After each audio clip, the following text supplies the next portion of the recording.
What's up guys, Kyle here again, and today we are finally checking out the PRS Archon 50 Mark II. Let's do it!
Alright guys, hope you're doing great out there today. If this is your first time here at my channel, my name is Kyle, and what I typically do is take all sorts of awesome high gain related guitar gear, I record it with a simple SM57 setup, and I give you the unprocessed audio on your end. So if you're into E standard thrash riffs, drop C hardcore riffs, and dudes that typically somehow corrupt their video files, you're in the right place. Consider hitting the like button and subscribing on the way out so you don't miss any more of my stuff.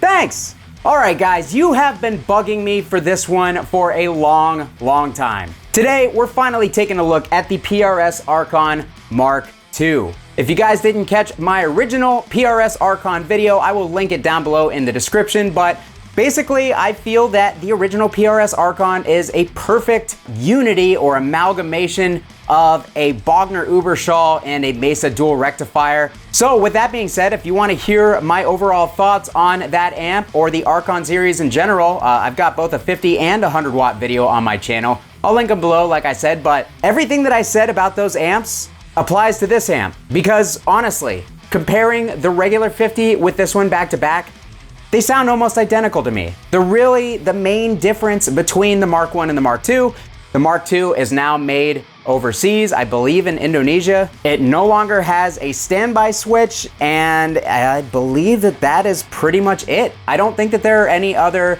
actual technical differences other than this one is now top mounted, whereas the original 50 watt was bottom mounted. And I think that they just did this to make the amplifier more competitive from a price standpoint. They wanted to keep the tonality of the Archon in place because it was a very good sounding and very popular amplifier. So why fix what's not broken? All they did was basically make it more affordable to the end user. So whatever your thoughts are on that, I'm gonna go ahead and leave that to you because me personally, it's just not something that I want to dig into because I'm here for the tones and that's what we're going to explore. So that's my whole spiel. This is a 50 watt all tube amp loaded with 6 CA7 power tubes. It's 2 channels and both channels sound really good, but because I'm a belligerent amateur and I believe that cleans are for weak people, we're just going to stick to the gain channel on this playthrough. For that intro clip, I was using my favorite guitar, my Balaguer Typhon, with the Duncan distortion in the bridge, and out in front we had the Electric Eye Mudkiller Overdrive on because this Overdrive does a fantastic job at tightening up the low end, and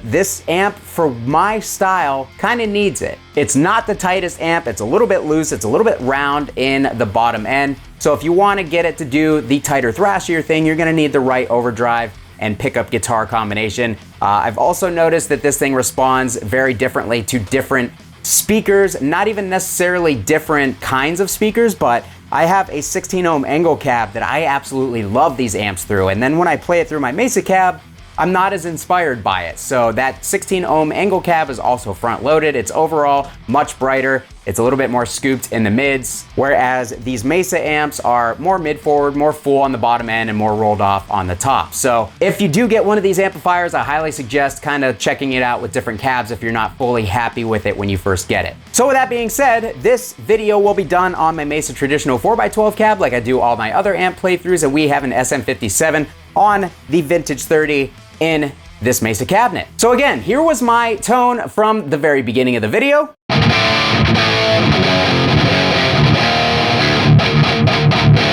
But of course, I have turned the overdrive off. So that's how much of a difference the overdrive makes. Let's go ahead and kick it back on real quick just to show you how much that really tightened things up and made it more aggressive.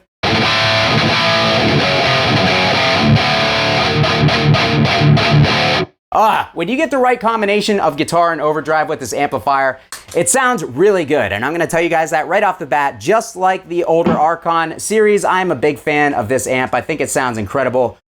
Really not too much of a beef with the overall tonality. So we're gonna put all of the controls back to noon as far as the EQ. The bright switch was off, but we'll play around with the bright switch as well. We had the presence dimed because that's where I like it on this particular cab.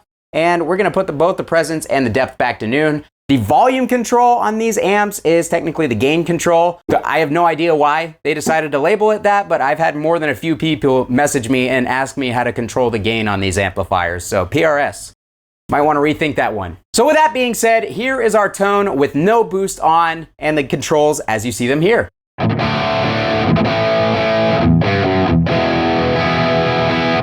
Right off the bat, man, these amps are very, very dark up top unless you really push the presence. So I'm gonna go ahead and just immediately put that up to almost all the way up.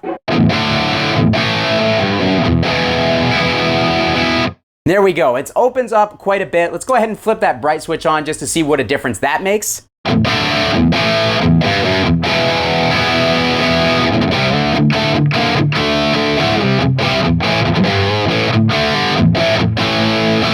All right, so we have brightened up quite a bit here. We're gonna go ahead and hit it with just a little bit more treble, and I'm actually gonna pull the mids out. The mids on this amp are very, very round. To me, they're very reminiscent of the Uberschall mids, which are kind of round, kind of nasally, and a bit dark.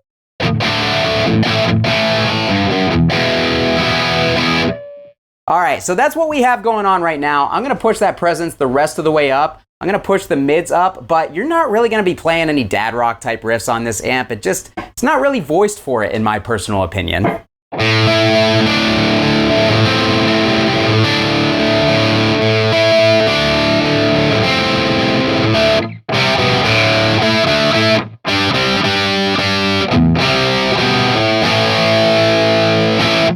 Like, sure, it can do it, but so can a PV5150, but that's not the amp that you're typically going to reach for those types of tones. So that's just one belligerent man's opinion. Let's go ahead and start pushing the gain on this thing before you guys fall asleep. I'm going to get it up to 11 o'clock.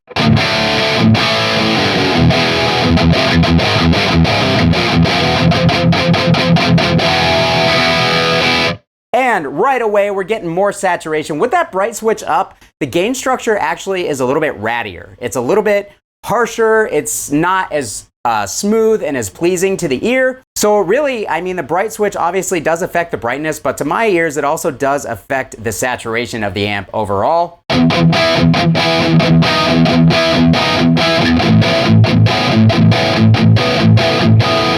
So let's go ahead and let's turn it off. Same riff.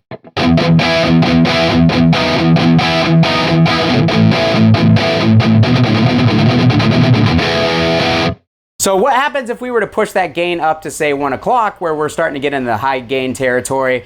Let's play a riff with the switch off and then the same riff once we turn it back on.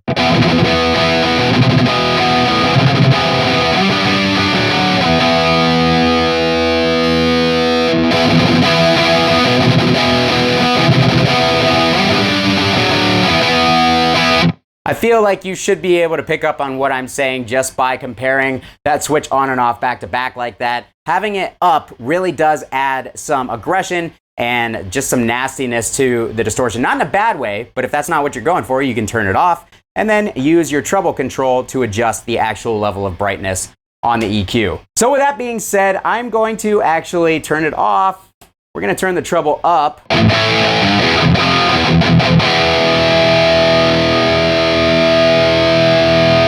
And let's play like a pop punk style riff and see how this amp handles that.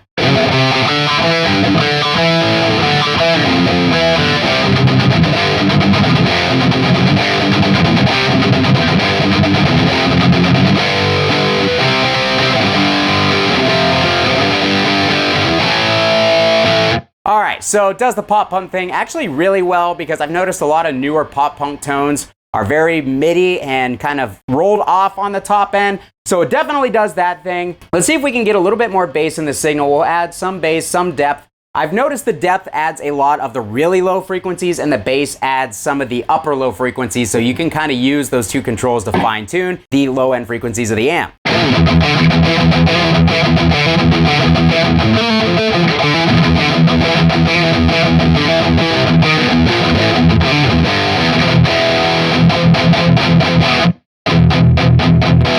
This amp is also very responsive to your right hand. So if you pick really hard, you're gonna get more saturation out of it. If you pick soft, it's gonna be much, much lighter. But if you've got a weak right hand, then amp's probably not gonna work super well for you because it does require some aggression out of your right hand. So instead of taking it off on yourself, take it off on the amp. Let's go ahead and push that gain up all the way just to see how much saturation is on tap with this thing.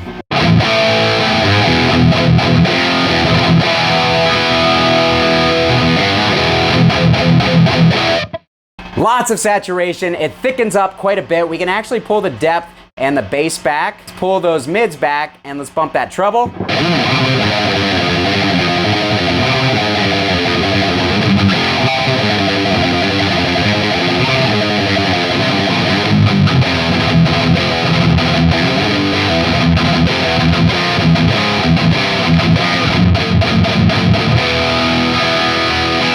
All right, so there's that tone, not my thing. Let's go ahead and pull this gain back to about noon. Let's add some bass back in. Let's leave the mids right around noon or so.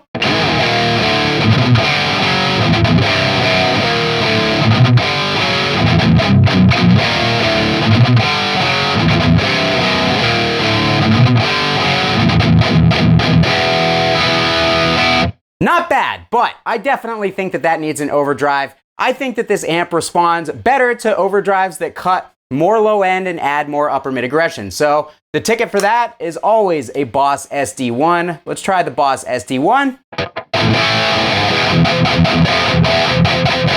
Woo! Yeah, that tightens the amp up significantly. Let's get more bass on the front end. Pull the treble back just a little bit. Little more gain, little more depth.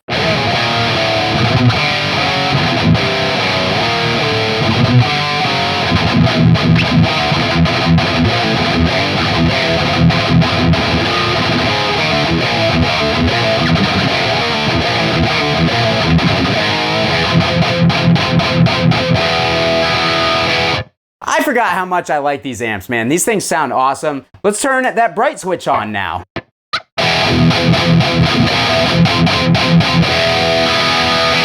Really aggressive. We can actually probably roll our treble back just a little bit and add some mids to that.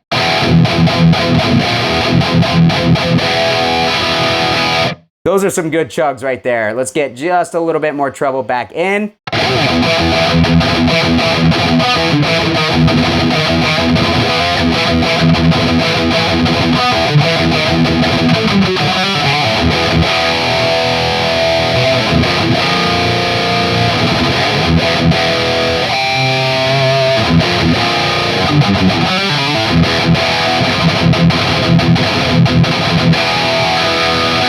All right, sounds killer just like that. Let's go ahead and play a drop tune riff real quick and see how it responds to drop tunings.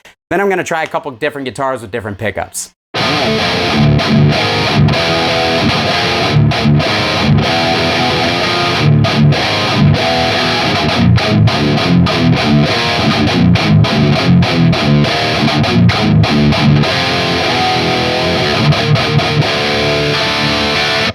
I didn't have to touch anything on the amp, and this actually sounds really good the way it is. Let's get a tad more saturation. I would like a little bit more percussiveness out of the low end on this amp. It is a little soft on some settings.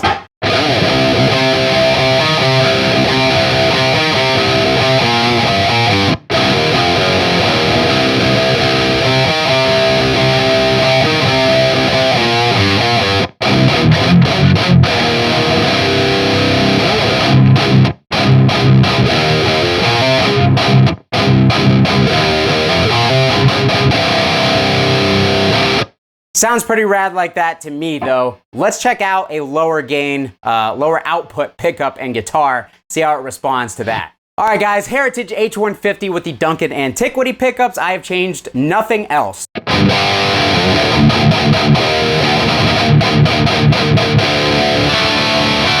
Okay, in a lower tuning, I like it quite a bit, but let's go back up to E stand.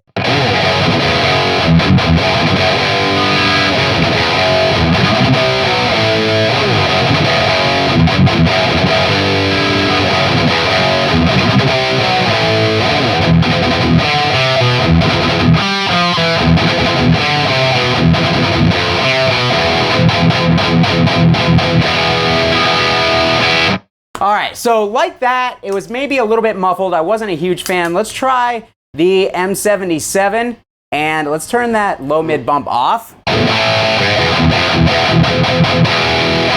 Woo! That boost gives it the bump in the mids that I really think that this thing needs. It is very aggressive sounding now.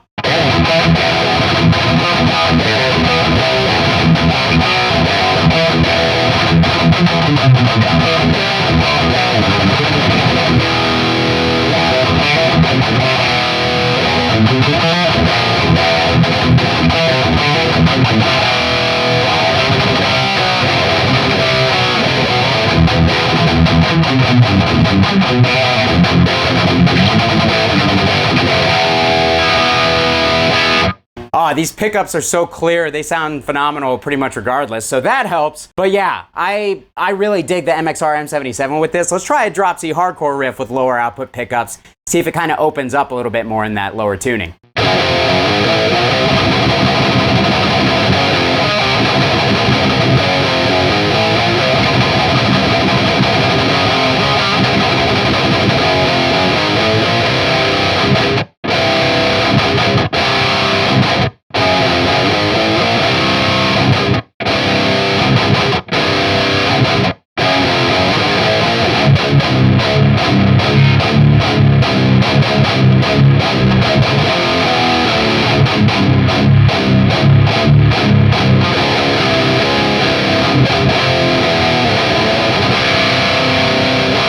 Oh, I really like that. The mids are nice and open and aggressive. That is definitely going to sit in a mix really well. It might not stand out in front of a mix, but it's definitely going to sit really well, especially if you've got another guitar that has a mid-heavy or an upper mid-heavy amp. That was a nice drop C hardcore tone and not something that you would think would provide such a thing in these PAF pickups, but I think it sounds excellent on this amp. Last but not least, let's try a 7-string riff and call it a day. All right, guys, since I don't know any 7-string riffs, I'm going to use this Schecter PT Hellraiser Hybrid. That's the full model name. And we're gonna play a drop C hardcore riff, but in drop A.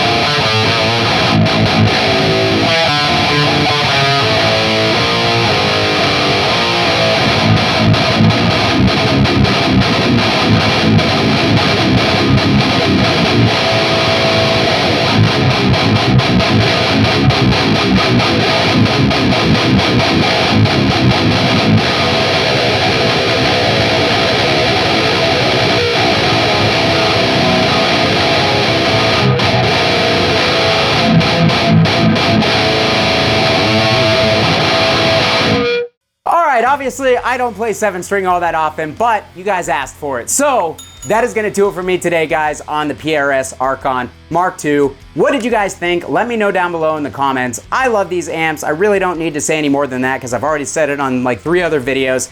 I think that they're excellent, and now they're an even better value. They're only like $1,000 brand new. But either way, you're gonna have a hard time beating this thing for the cost. But as always, I'm curious to see what your guys' experiences are and what you heard through your speakers on your end that I didn't hear here in the room.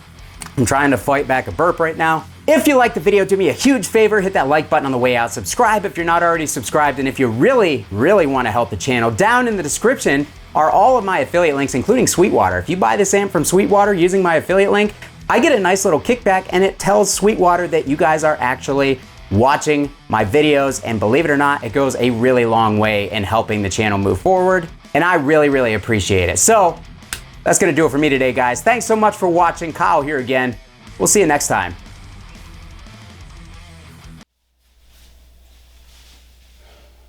You know what this wall is missing? Another amp.